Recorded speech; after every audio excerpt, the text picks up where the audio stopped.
Hey, what's up? Zach King here with a Motion 4 tutorial. This video is brought to you by Effects Factory and their website noiseindustries.com.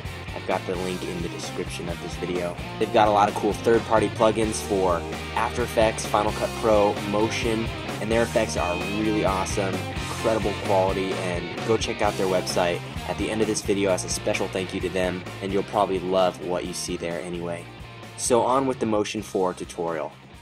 And I'm going to go over the basics. So if you're new to Motion 4, this is a great tutorial for you. If you've kind of already dabbled in Motion or you're pretty proficient, then you can always learn new things from a video, but this is geared towards beginners. And if you really want to get more information, I do have a few training courses, a beginner's guide, and an advanced Motion 4 training course on my website, finalcutking.com, so check that out. But I want to show you here in this video a few things just by jumping into Motion, and that's the best way I find that people are learning. So I'm just going to delete this text. That was text here, and the first thing you're going to see here is the canvas. This is got the file name up here, Motion 4 Overview. That's what I've named the file. These are a lot of your tools that you're going to be using up here, especially this upper left area.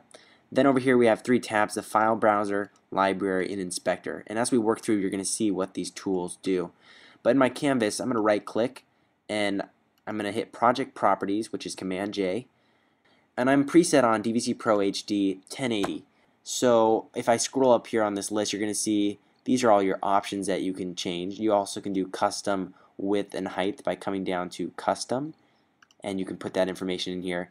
You can also access your bit depth and all this other information. But in this tutorial, I'm just going to stay here. One thing you want to know though is the background color is black right now. I could select this and change the color wheel. I'm going to keep it black. And transparent means if I export this, whatever's on here will be seen and everything else will be gone. So if I keep it solid, the black will export, and that will be a color that is not going to be removable. So I'm going to keep it on transparent for now. Let's go ahead and click OK.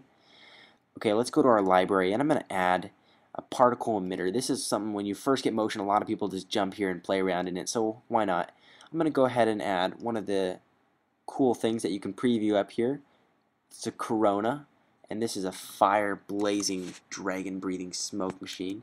No, it's just a round circle with fire. What you can do here is we've got this little HUD, the HUD. It stands for the heads-up display. And so it's right here. If it doesn't show up, you can hit this, and basically it's a mini inspector, and we can always access more detail and information about our object over here in the inspector. And this is a particle emitter, so it has its own tab, the emitter. But there's also properties where you could change the position. And if I do this, you're going to see these numbers change correspondingly. Also behaviors we could add to this, and right now there is one added, and it's an oscillate, so we can change different things. This gets complex, and we can play with that a little later, but I'm going to go ahead just to our emitter and change to 3D because it's not actually in 3D yet. I can come up here and we can change this button. This is the Adjust 3D Transform tool, and I can move this around. You're going to see it's actually flat, and you're like, what? I bought Motion 4. Should we have 3D stuff in it? And so if I move the Corona around, there's nothing. Even if I switch it into 3D, if I hit Command 4 on my keyboard, it opens up a Layers tab, and I can select it here. And you're going to see this button status. It says it's 2D. That object means it's 2D. If I hit this, it's going to switch to 3D. There's three little papers on top of each other. Or I can also add a camera, and it would turn into 3D, or give us the option to. So I just hit Shift Z to open my canvas all the way and see everything, just like in Final Cut in the timeline. Same key command. Now if I switch this around, it's still 2D, okay, but it's in 3D space. How we can tell is if I move the camera around, you're going to see a grid. Okay, that's a 3D grid. You can access that if you don't have it popping up by coming and checking the 3D grid option. So still, yeah, it's not 3D because you didn't come into your emitter yet and check the 3D box. So if we check this, it is now 3D. I can move it around this way. And though it's still a thin particle, we can expand that a little later by going to the emission range. Okay, so give it a little more depth. Let's move our camera around, and we can see that this is actually a 3D Corona fire now. Okay, so there's our Corona. Now let's do something else here. I'm going to take away the view of the 3D grid. Let's keep our Corona fire up here. Let's go ahead and animate it. So I'm going to drag it here to when it animates on, That's the birth rate, how fast it comes on like that, because it's a particle. So I'm going to record from there to here. So 98 frames into it, and I'm going to drag it down its position. Okay, so now that is keyframing, and that is when you are putting a beginning and an end point for an animation. And that track you saw right here, that's your keyframe. There's 2 points. And you could have multiple. I could right click and add a point and bring the object all the way over here. And as it plays, it's going to come down to the lower left. Now you see the little smoothing handles here.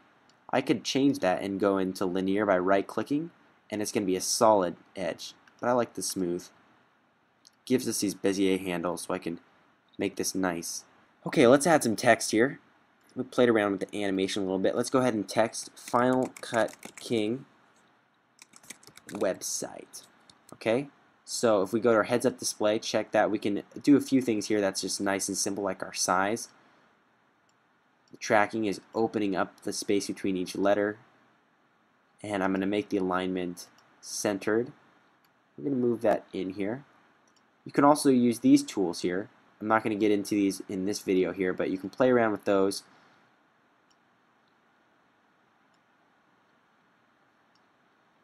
There we go. I'm going to add something from the library here. I'm going to go ahead and add a behavior. Let's go to text animation. Let's go to text sequence actually. I'm going to go to a rotate in. I'm going to drag it on top of the text, or I could drag it on top in here, and that's going to be where the behavior is, and it's going to rotate the text in. I could shorten this if I want.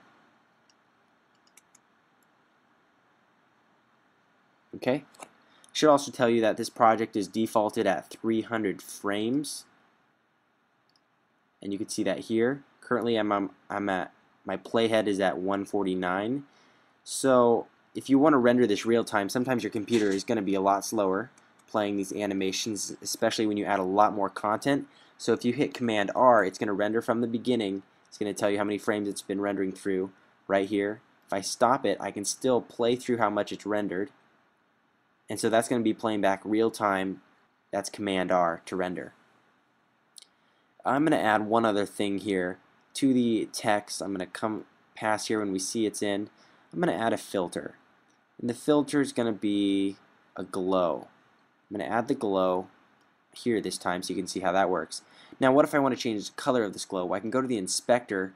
Under the text tab here, there's a style option, and what we can do is add a glow here, but this isn't the actual glow that is on this filter.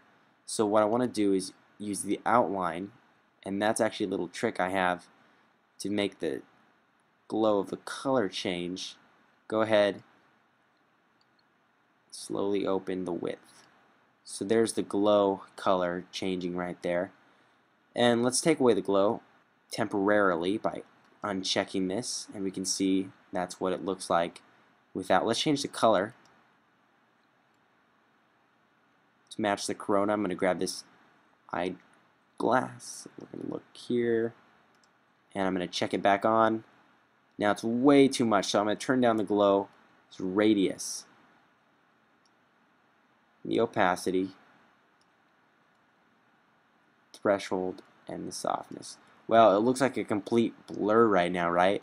So what we can do is turn down the blur of the outline, the width of the outline.